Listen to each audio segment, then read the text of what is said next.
آج ہم پڑھیں گے حدیث صحیح کسے کہتے ہیں، حدیث حسن کسے کہتے ہیں، اور حدیث ضعیف کسے کہتے ہیں۔ اور امام ترمذی جو جگہ جگہ پر فرماتے ہیں ھذا حدیث حسن صحیح، اس کا کیا مطلب ہوتا ہے؟ ایک حدیث حسن بھی اور صحیح بھی ایک ساتھ کیسے ہو سکتی ہے؟ دیکھیے، ہم سمجھتے ہیں بورڈ کی مدد سے جو حدیث صحیح ہوتی ہے اس کے اندر یہ 5 شرطیں ہونا ضروری ہیں۔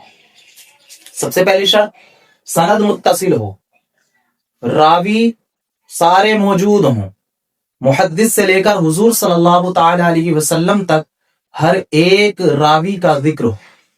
دوسرا، سارے راوی عادل ہونے چاہیے، سارے راوی متقی پرہیزگار ہونے چاہیے۔ تیسری شرط ہے تام الضبط۔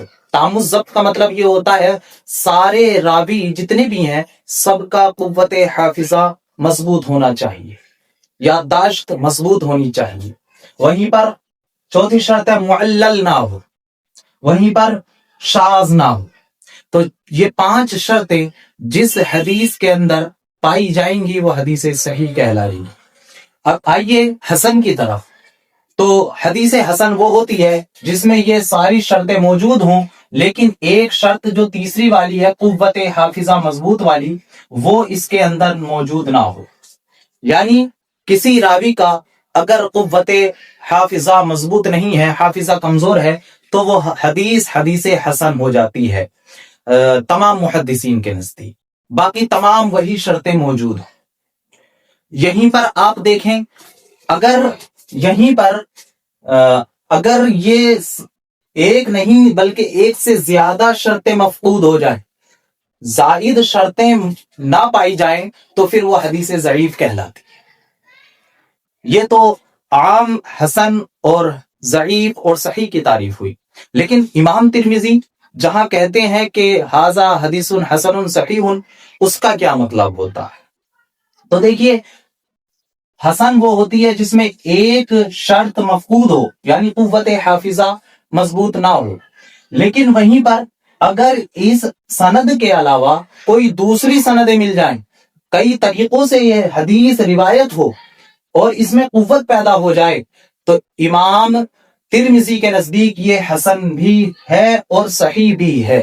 لہذا ایسی حدیث کو جس کی ایک طرق میں تو یہ کمی ہے، لیکن اسی حدیث کی دوسری سند میں، دوسری طرق میں یہ کمی نہ ہو بلکہ اس کو قوت مل جائے، تو امام ترمذی اسے صحیح بھی کہتے ہیں کہ دیگر طرق کے اعتبار سے وہ صحیح ہے اور اس طریق کے اعتبار سے وہ حسن ہے، اسے کہتے ہیں ھذا حدیث حسن صحیح۔ لیکن دیگر محدثین اس حدیث کو حدیث صحیح لغیرہ ہی کہتے ہیں، جس کی دیگر طرق سے تائید ہو جائے اس کو صحیح لغیرہ ہی کہتے ہیں، لیکن امام ترمذی اسے حسن اور صحیح دونوں ملا کر بولتے ہیں۔ یہ فرق ہے حدیث صحیح میں اور حدیث حسن میں، اور جس کے اندر 5 شرطوں میں سے زائد ایک کے علاوہ دیگر زائد شرطیں مفقود ہوں نہ ہوں تو وہ حدیث ضعیف کہلاتی ہے۔ آئیے اب چلتے ہیں، جو حدیث صحیح ہے اس کے بھی 7 درجے ہوتے ہیں۔ سب سے پہلی وہ حدیث صحیح جسے امام بخاری اور امام مسلم دونوں نے اپنی کتابوں میں ذکر کیا ہو، دونوں نے بیان کیا ہو، بخاری میں بھی ہو مسلم میں بھی ہو، پہلی وہ حدیث صحیح ہوتی ہے۔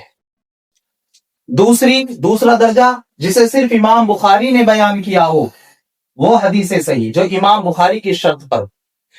تیسرا جو امام مسلم نے جسے بیان کیا ہو، تیسرا درجہ وہ حدیث صحیح۔ چوتھی حدیث صحیح وہ ہوتی ہے جسے امام بخاری اور امام مسلم نے تو ذکر نہیں کیا ہے، لیکن امام بخاری اور امام مسلم کے علاوہ کسی دوسرے محدث نے بیان کیا ہے، لیکن امام بخاری اور امام مسلم دونوں کی شرائط پر وہ حدیث صحیح ہو اور اسے بیان کیا ہو کسی دیگر محدث نے، امام بخاری اور امام مسلم کے علاوہ، لیکن شرط یہ ہے امام بخاری اور امام مسلم کی شرطوں پر وہ حدیث پوری اترنی چاہیے۔ تو چوتھا درجہ یہ ہوتا ہے۔ وہیں پر 5واں درجہ یہ ہے جسے کسی تیسرے محدث نے اپنی کتاب میں ذکر کیا، امام بخاری اور امام مسلم نے ذکر نہیں کیا ہے، لیکن امام بخاری کی شرط پر وہ حدیث ہے، لیکن امام مسلم کی شرط پر نہیں ہے۔ اگلا درجہ چھٹا جسے کسی تیسرے محدث نے اپنی کتاب میں ذکر کیا ہے ان دونوں کے علاوہ، لیکن وہ امام بخاری کی شرط پر نہیں ہے لیکن امام مسلم کی شرط پر صحیح ہے، تو چھٹا درجہ وہ ہوتا ہے۔ وہیں پر ساتواں درجہ وہ ہے جسے نہ امام بخاری نے ذکر کیا نہ امام مسلم نے ذکر کیا بلکہ کسی دوسرے محدث نے ذکر کیا، لیکن وہ حدیث نہ امام بخاری کی شرط پر صحیح ہے نہ امام مسلم کی شرط پر صحیح ہے، تو وہ حدیث 7ویں درجے میں آتی ہے۔ اس طرح حدیث صحیح کی بھی 7 درجات بن جاتے ہیں، 7 قسمیں بن جاتی ہیں۔